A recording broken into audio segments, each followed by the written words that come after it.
राम कृष्ण की प्यारी गैया सारे जग की माता है।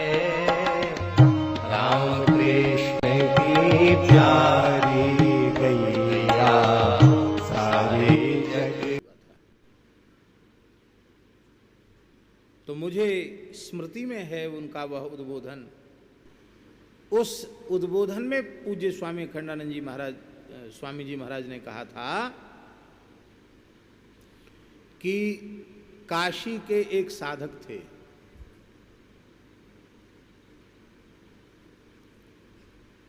तीन पुरस्रण गायत्री के किए सभी दी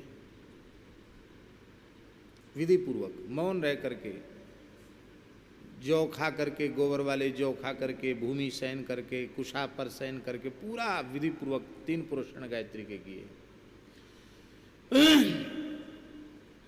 इसके बाद उनके मन में श्री कृष्ण दर्शन की इच्छा उत्पन्न हुई, तो किसी महानुभाव से कृष्ण मंत्र लिया उन्होंने, गोपाल मंत्र लिया,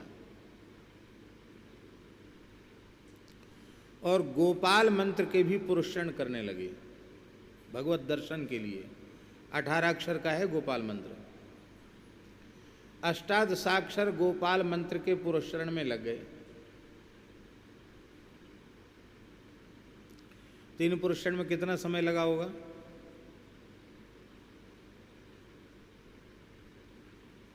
साल भर में तो नहीं भरे होंगे तीन पुरस्रण। आपको कितना, 2 वर्ष तो लगा? 3 वर्ष,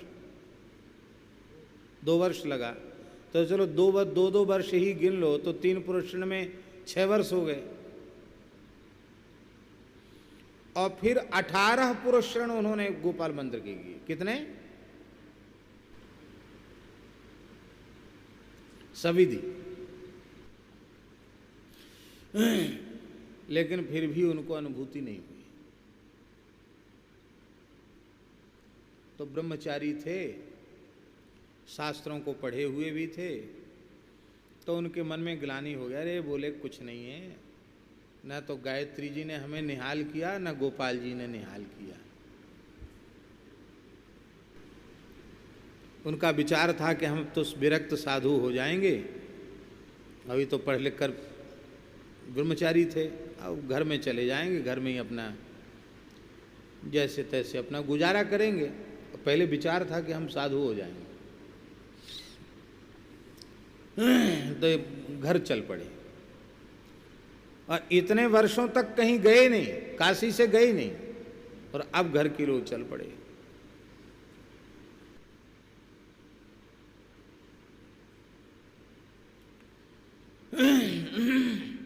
अभी गंगा के किनारे किनारे चल रहे थे,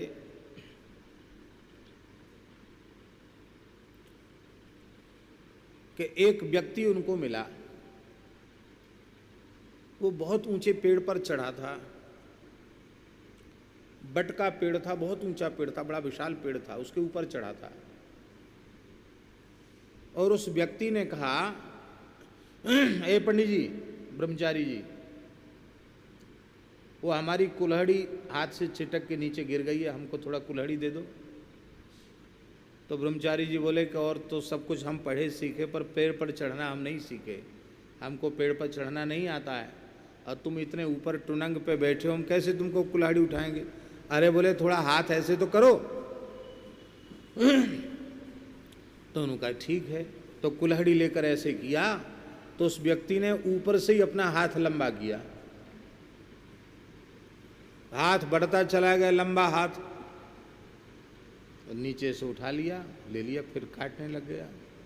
अरे बोले वाह, इतने दिन काशी में रहे, कोई सिद्ध नहीं मिले, यही बड़ा का सिद्ध है। वाह, बहुत अच्छी बात, यही सिद्ध पुरुष है। लकड़ी काट करके जब वो नीचे आया, तो बोले कि ये आपको चमत्कार कैसे? अरे बोले बच्चा, पंडित जी क्या बताएं आपको, मेरे पास तो बहुत सिद्धियां हैं, कहीं से कहीं पहुंच जाना, कहीं से कुछ मंगा देना, करोड़ों रुपए इकट्ठे कर देना, मैं तो बहुत कुछ मेरे पास है। अच्छा, कुछ चमत्कार भी दिखाए उसने? एक चमत्कार तो देख ही लिया था कि वहीं से हाथ लंबा किया और कुल्हाड़ी उठा लिया। तो बोले ये क्या है, किसका प्रभाव है? तो बोले ये प्रभाव है, हमने एक प्रेत को सिद्ध कर रखा है, एक मसान के प्रेत राज को सिद्ध कर रखा है, उसी के प्रभाव से ये सब है। तो ब्रह्मचारी जी के मन में आया कि भैया हमारी गायत्री और गोपाल जी से तो अच्छे प्रेतराज ही हैं, जो इस आदमी को इतनी सिद्धियां उन्होंने दे दी और गोपाल जी गायत्री जी ने कुछ नहीं दिया। तो उसने कहा कि हमको भी बता सकते हैं? अरे बोले हाँ, हम तो खोज रहे हैं कोई चेला बनने को मिले तो सही, तुम्हारे जैसा विद्वान मिलेगा तो हमारा सौभाग्य होगा।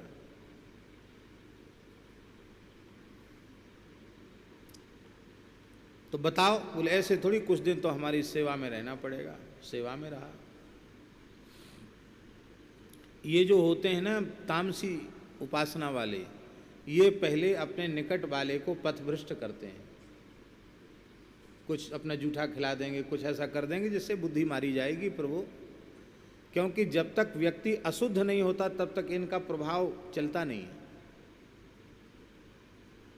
तो पहले तो इस बेचारे ब्राह्मण को उसने धीरे धीरे पथभ्रष्ट किया, और पथभ्रष्ट करने के बाद तो ऐसी स्थिति हो गई कि खान पान की शुद्धि भी समाप्त हो गई। बोले हाँ, अब तुम सफ़ेद कपड़ा छुड़ा करके काला कपड़ा पहना दिया, मसान में बिठा दिया, और फिर एक प्रेत का मंत्र बताया, जिसको उसने सिद्ध कर रखा था उसी प्रेत का मंत्र बताया।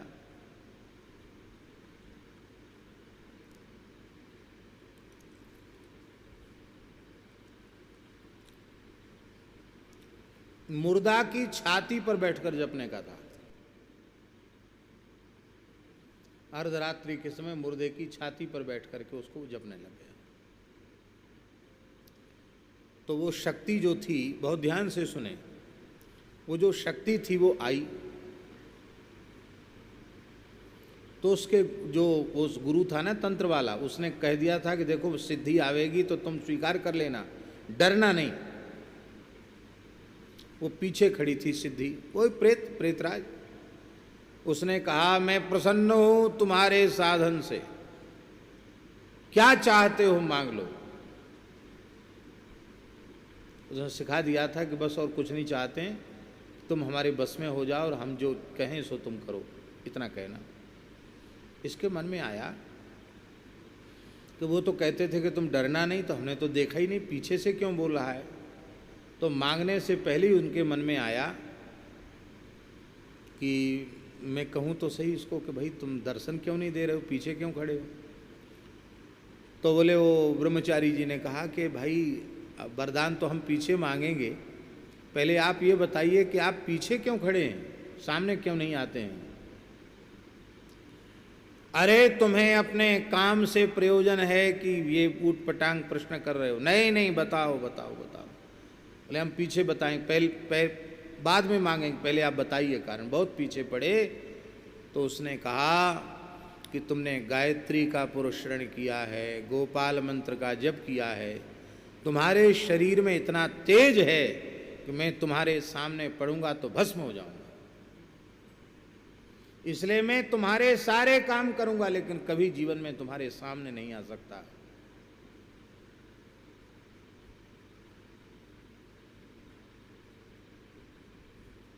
तो बोले फिर हमें तुमसे कुछ नहीं चाहिए, तुम जाओ।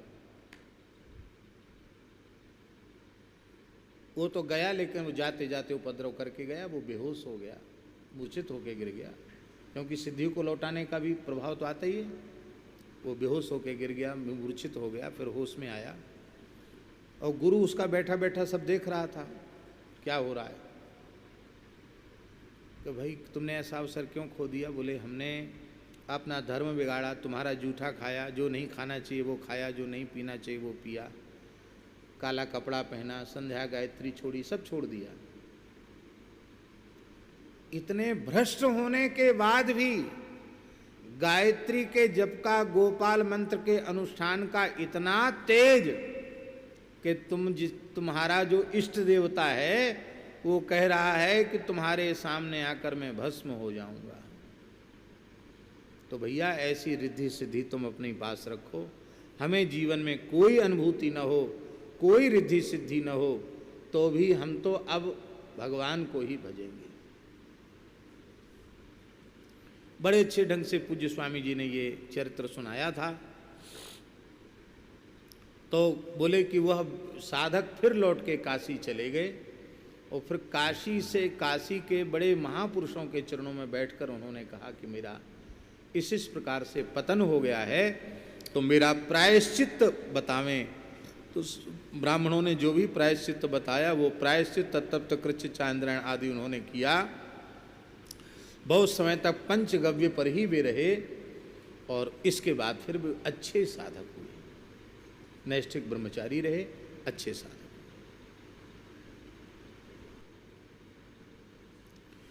कोई अनुभूति न होवे राम मंत्र, कृष्ण मंत्र, नारायण मंत्र के जब से, तो भी इनसे श्रेष्ठ और कुछ है ही नहीं। राम कृष्ण की प्यारी गैया सारे जग की माता है।